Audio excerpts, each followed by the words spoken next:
On this episode of the DAV podcast, we dive into the inspiring life of a veteran whose journey from combat to the canvas, or rather the clay, is nothing short of remarkable. When Michael Naranjo was drafted into the Vietnam War at 23, a blinding grenade explosion almost ended his dream of becoming a sculptor.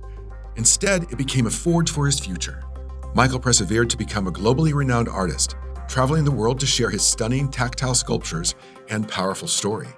As a dedicated DAV member and a previous DAV Disabled Veteran of the Year, his life embodies the spirit of resilience. His daughter, Jenna Naranjo Winters, has chronicled his extraordinary journey into the powerful new film, Design, Touch, Believe.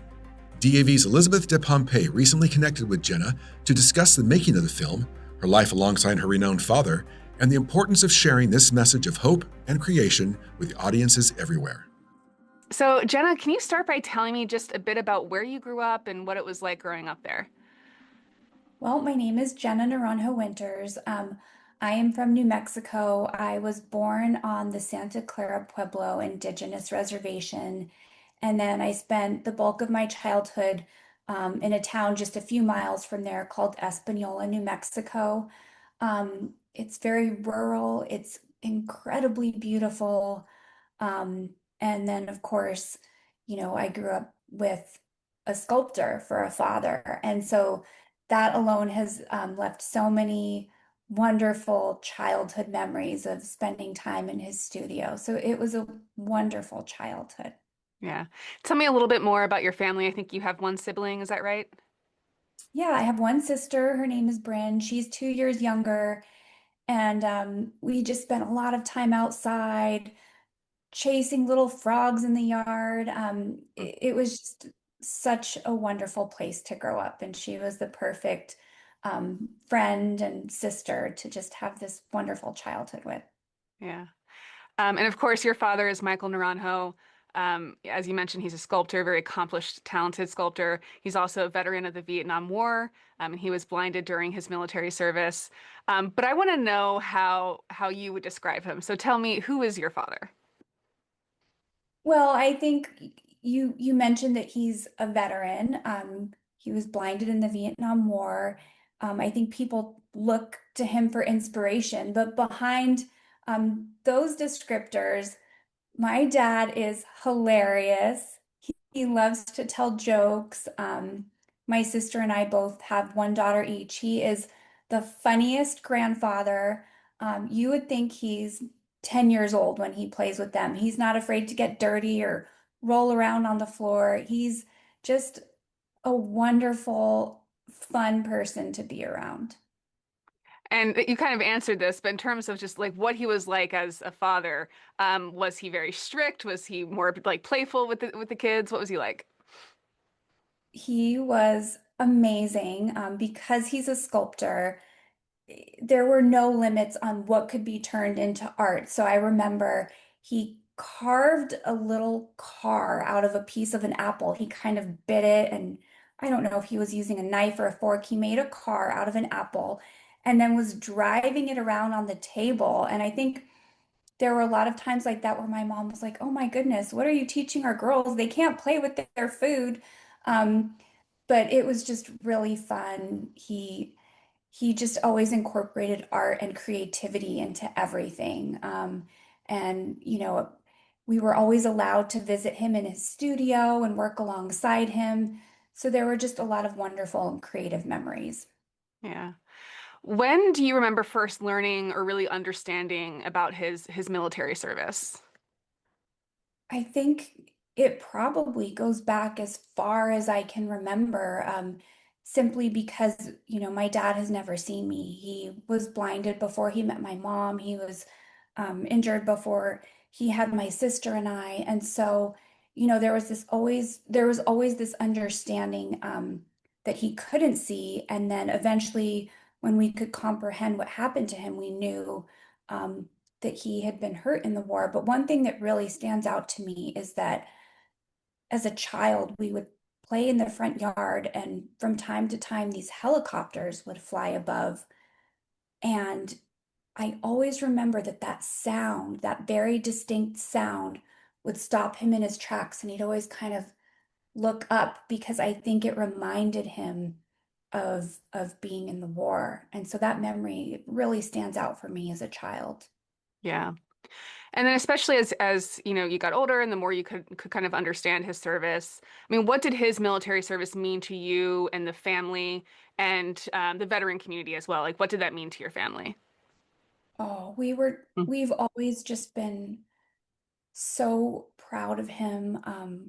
We've learned so much from, you know, everything he did for our family, for our country. Just by knowing him and his story, he gave us this great appreciation for all veterans. And so we're just incredibly proud of him.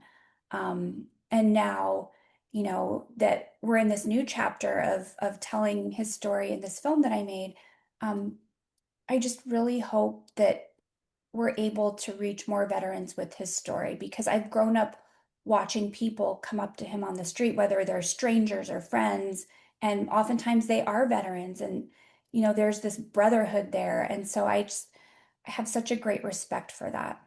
Yeah. I want to ask about your mom too. Is it Laurie? That's her name? Yeah. Yeah. I saw that you've referred to her as the unsung hero before. So tell me a little bit about your mom and why you refer to her that way. Well, as I mentioned earlier, my mom met my dad after he came home from the war. And I think we go into this a little bit in the film. It's a really incredible and sweet love story that they share. But when she met my dad, she fell in love with his tenacity, with his spirit, and just, I think, for his zest for life. But eventually she realized that while he had these incredible sculptures, he needed help with the business side of things. And so she kind of put herself in that role and became the business manager. However, when people look at my father's incredible sculptures, whether they're in a museum or a private collection, I don't think anyone ever really thinks about, well, who's the manager behind all of this? Because, I think so many of the incredible things that they've done together, oftentimes might have been my mom's idea, like, oh, you should try to give this sculpture to the Pope, or oh, we should go to Italy and look at Michelangelo's pieces. And quite often, I think my dad probably said, you're crazy, but she followed these incredible ideas. She was never afraid to ask or reach for the stars. And so she is the unsung hero. She's the woman in the shadows. Um, but another reason I wanted to share this story is so that we could tell her story too, because she has just been so tenacious. Yeah. Can you tell me a little bit about the career you've had, and how maybe your father influenced or inspired the work that you went on to do? Absolutely. So I've been a journalist for more than 25 years now. And as it turns out, journalists have been visiting our family's home for as long as I can remember, pretty much since I was an infant. So they've been a constant in all of our lives. And as I got a little bit older, and kind of understood what was happening, I would find a place to hide, whether it was behind the sofa or in the corner, and then I'd listen as reporters would interview my dad. And I just thought, wow, these people have the most incredible job. They get to go around and meet new people, share these new ideas, these new stories. And so that was always the job that I wanted to have. I started out with newspaper reporting in New Mexico and then kind of went on to television reporting. And eventually I ended up writing the news copy in Washington, D.C. at the ABC affiliate. The only trouble with that job, as much as I liked it, was that it was overnight. So I would work from 1 a.m. to 9 a.m. And that Wow. was a really hard schedule to adjust to. So eventually I said, I'm going to take the first job I can get to get out of this schedule. And it turns out that job was at the TV show America's Most Wanted, um, which has been canceled and brought back several times. But that was a show about um, finding fugitives, and viewers would help with that mission. So it was a wonderful job. and true crime really became my specialty. But over time, I realized that I wanted to share a story that was inspiring and hopeful. And when I started to have these feelings about doing that, I realized that that story was in front of me my entire life. And so you have directed and produced a film. Tell us the name of it, and kind of the, the gist of what it's about, and a little bit more about why you wanted to tell this story in this way.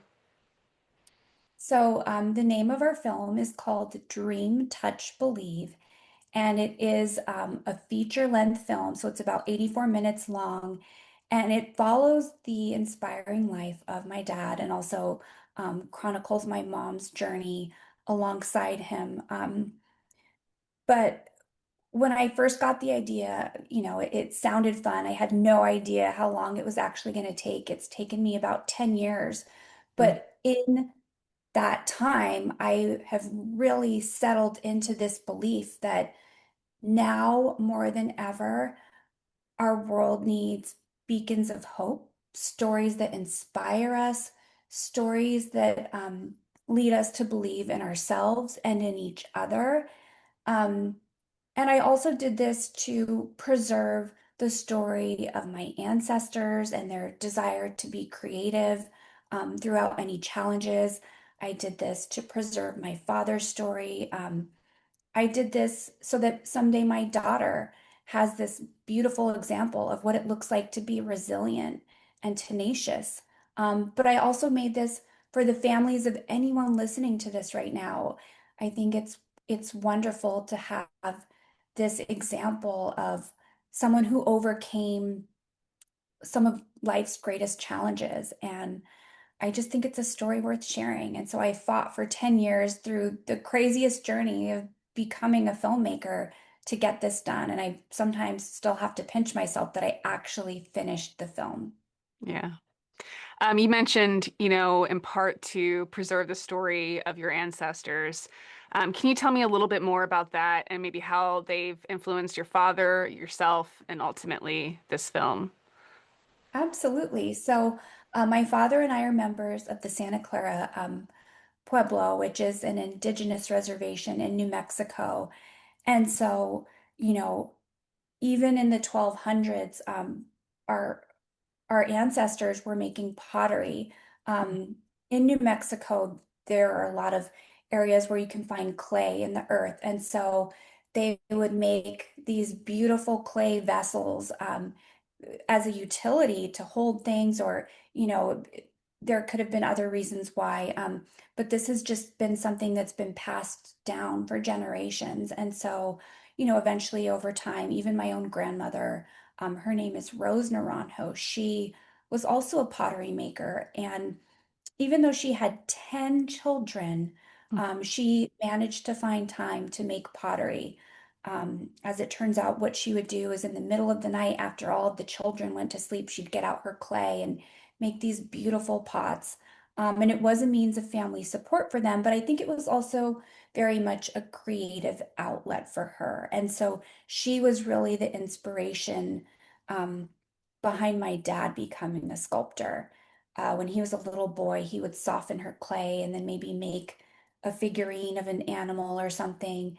And so she sparked that interest in him so that even after he came home with an injury, he still wanted to pursue sculpting as a career. And so, although I'm not a sculptor or a potter, I do feel as though there is this creative channel in me that really has to come out. Yeah. Um, have you learned anything about your father, in making this film? And what was it like, interviewing your dad? It was incredibly fun. I'd never made a film before.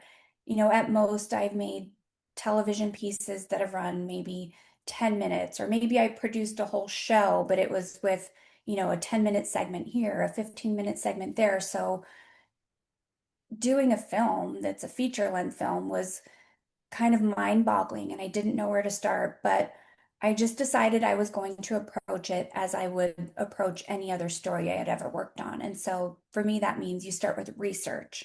So, I took out all of the news articles that had ever been written on my dad, and I also researched by talking to him on the phone and asking him questions that maybe I wouldn't normally have asked as just, a daughter having a conversation with a father.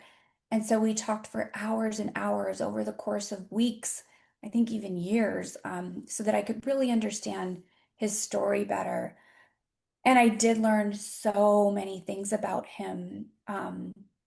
But one thing that will really stick with me forever is that during our interviews, I asked him if there was anything left that he would like to do. He's 81 years old now. I think he must have been in his late 70s when I asked him that question. And he's had an amazing career. He's done so many incredible things. And so I was certain that he was going to say, "Oh no, I've done everything I wanted and it's been a great life." But he didn't say that. He said, "Now that I'm reaching the end of my life, there's one last thing that I'd like to do. I'd like to touch a sculpture called The End of the Trail because I'm reaching the end of my trail. And someday the sun isn't going to rise for me anymore." And Mm. that just about killed me to hear him talk about his own mortality in that way. But after I stopped to think about it and to think about what he was telling me, was so beautiful. Basically, he was saying that, he still has dreams that he wants to achieve, even until his dying day, until that last sunrise and sunset. He's going to chase his dreams. And I thought, wow, you rarely hear adults talk about that. Sure, children, they dream all day about what they'd like to do, whether it's a play date or playing outside, going to the playground. There are dreams happening for them constantly. But to hear my dad have this certainty that he still has these dreams was so beautiful. And I think all of us, all adults should remember, let's chase our dreams forever. And it's okay. Maybe you finished one career and you're going to start a new one, or maybe, you want to become an artist later in your life. I think it was so wonderful to have this permission to chase new dreams despite my age or despite anyone's age. Yeah, we absolutely, the older we get, we need that reminder more and more for sure. Can you tell me about the first time you showed the film, screened the film for your father and how he reacted to it? Um, well, it wasn't at all the way I expected to show him the film. I had been working on this for 10 years, and part of what happened with that is that there was so much life that happened in between that filming. I became a mother. I am based in California, and at one point, a wildfire had come through my neighborhood, and Mm. that was really hard to overcome. We had COVID, so that really hampered our efforts. Um, but I made it through, and so it took a long time, and I had always hoped to share the film with my dad in a theater or at a film festival or at the very least on the sofa all together. But about a year and a half ago, um, he got very sick and he was in the hospital for more than 3 weeks. And I didn't think that he was going to survive. Mm. And it was horrible. I mean, obviously, because nobody wants their loved one to go, especially after a sudden illness. But I felt especially horrible because I had worked on this project for so long and wanted to share it with him so badly. And so I had, had a very rough cut of what I had done. And I rushed to his hospital bed and I took my laptop. I'm sorry, it's a very like Okay. hard memory for me to recall, but Yeah. I showed him what I had done there as he was in the hospital, and he cried. And it wasn't, he wasn't crying because he was sad. He was crying because I think it was so wonderful for him to hear his own life being told back to him, especially in that setting. Um, and Mm, I just wanted him to feel proud of me and feel good about what I had been working so hard for. And so, after I was able to show that to him, I promised myself that if he made it out of there, I would do everything in my power to work as quickly as possible so that he could enjoy the film in a theater. And, since then, he has recovered and we have been able to see the film together at various film festivals. And it really has just been such a wonderful thing to share that together. And so, anything that happens after mm, this is really just icing on the cake because my real dream was just really to share the film with him. And I've yeah. been able to do that. Yeah. Thank you for sharing that. And I can't imagine how, scary and difficult that was. So you've been on the festival circuit and doing all these screenings. Tell me a little bit about that and how the film's been received. Yeah, we just started our festival circuit in June. We premiered at the Dead Center Film Festival in Oklahoma City, and that was really special because that is where the sculpture, the end of the trail, lives. And so, as part of our documentary, we were able to document my dad touching that Mm, sculpture. So it was so special to return back there. Since then, we've come from the Santa Fe Film Festival, where we won an award for Best New Mexico Documentary Feature. And just this week, we got back from the Naples International Film Festival in Florida, where we won an Audience Award for Best Documentary. So this has just been mm, beyond anything I could have ever expected or imagined. And then I'm really excited because on Veterans Day, we will get to share our film in Los Angeles as part of the Red Nation International Film Festival at their 30th anniversary festival. And so that's going to play at the Grove in Los Angeles on Veterans Day. So that's really special for us. yeah.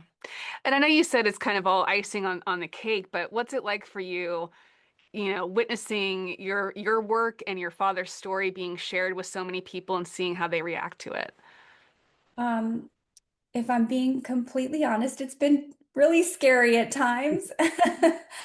Um, you know, I sat in this same office here alone for probably 10 years, whether I was working at midnight or before my daughter woke up for school, just baby steps every single day to get this done.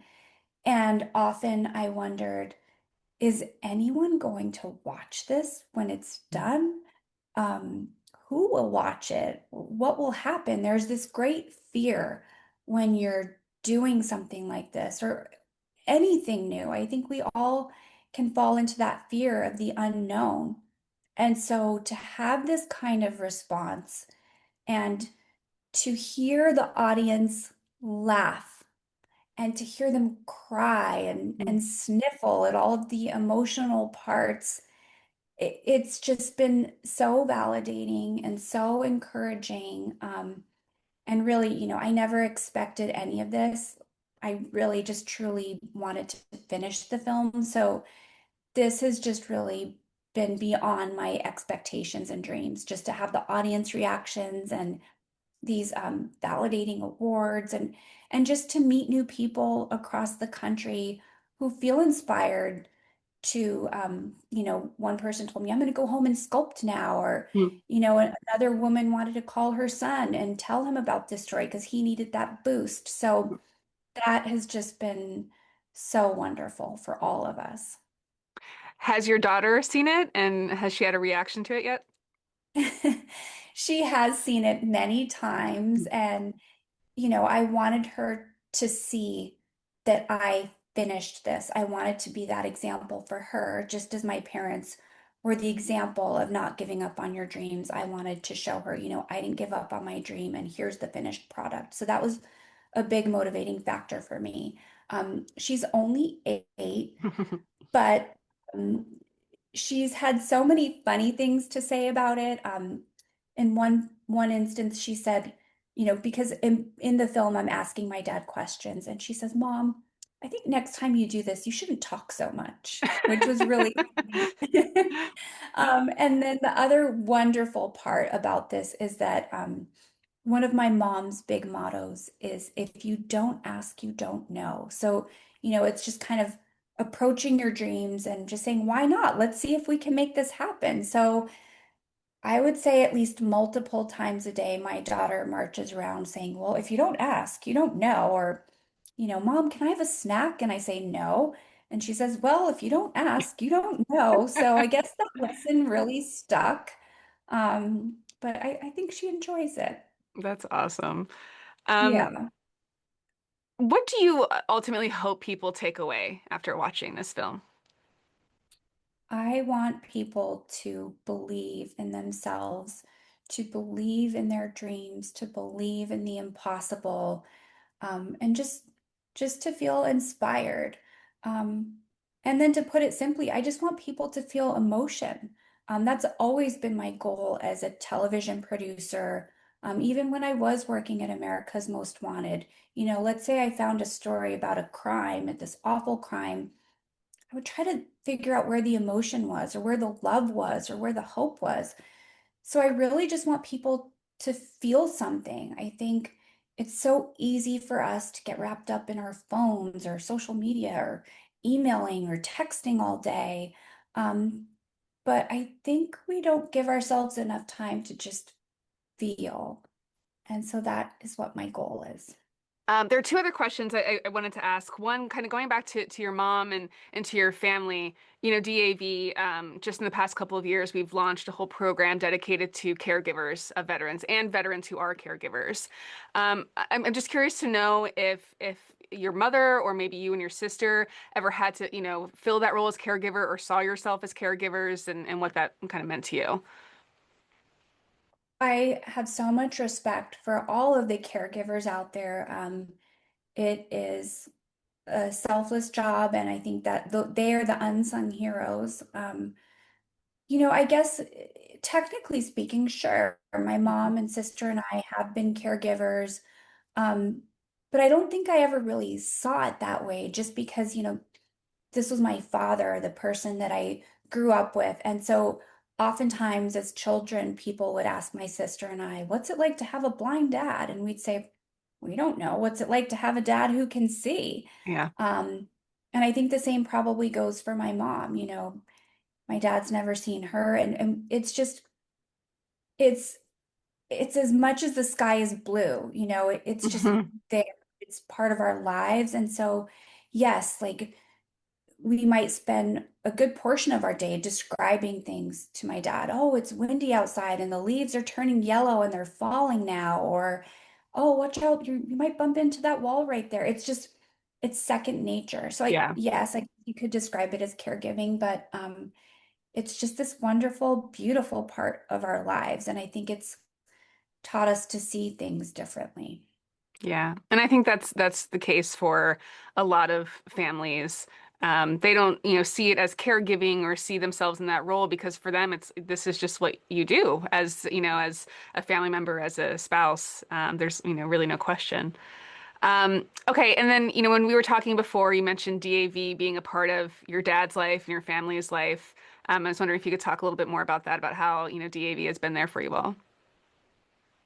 DAV has been so incredible. I think when you're, and I don't know, I can only speak from observing my dad, but when you're a veteran and you've gone through something that my dad has gone through, or, any veteran who comes home, you want this camaraderie, you want this feeling that you're not alone, that there are other people out there who know what you've been through.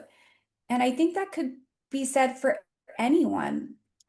We just don't want to feel alone. And so I know that the DAV has provided this wonderful resource for my father. And it's also given him a creative outlet to be able to share his story. For as long as I can remember, my parents have been working with the DAV or have talked about the DAV. you know, I talked about journalists coming to my home, years and years ago. I remember reporters for the DAV coming to our home. Yep. It's just always been there.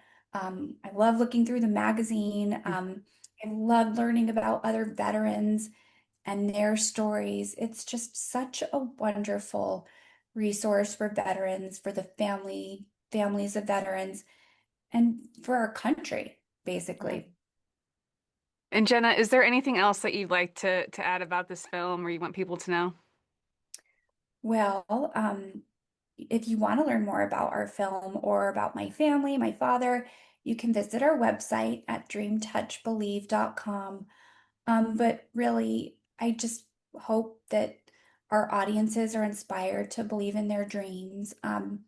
We've only been showing our film at film festivals right now, but it is my sincere hope that we can share this story with the broadest audience possible.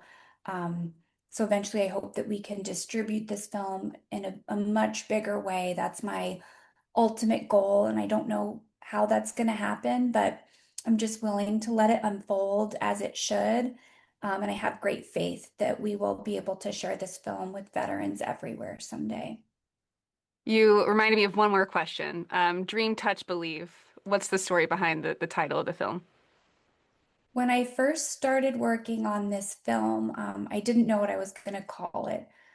And I remember sitting at the dining room table with my mom thinking, well, how would I describe your story or dad's story? And obviously, touch has been such an important part of my father's life because he sees with his hands. When he came home from the war, his injury, he was injured because a grenade exploded in his hand.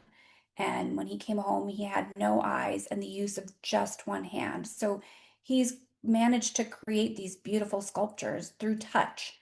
And another big part of his story is that he and my mom have become advocates for being able to touch artwork in museums. Mm, That's the only way that he can enjoy fine art. And so whenever he has a show, um, he wants to ensure that anyone um, can touch his sculptures so that they can feel and see the art in a new and different way. So touch for sure, I knew would be a big part of our title.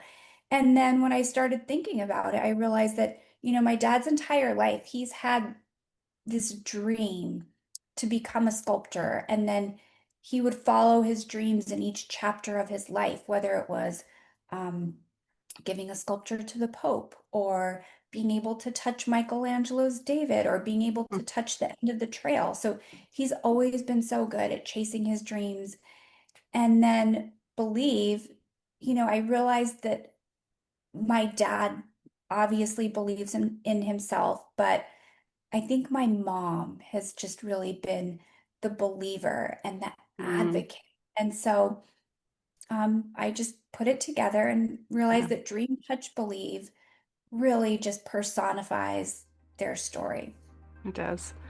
Well, Jenna, thank you so much for being here today. Thank you for all that you do. We definitely believe strongly in the power and importance of storytelling. So we appreciate everything that you've done. And of course, thank you to your father for his service and everything he does. And I'm excited to see where this film goes. Thank you. Thank you for having me. And, I want to thank the DAV, all veterans, and I'm just so grateful to be able to share this story. So thank you so, so much for allowing me to join you today.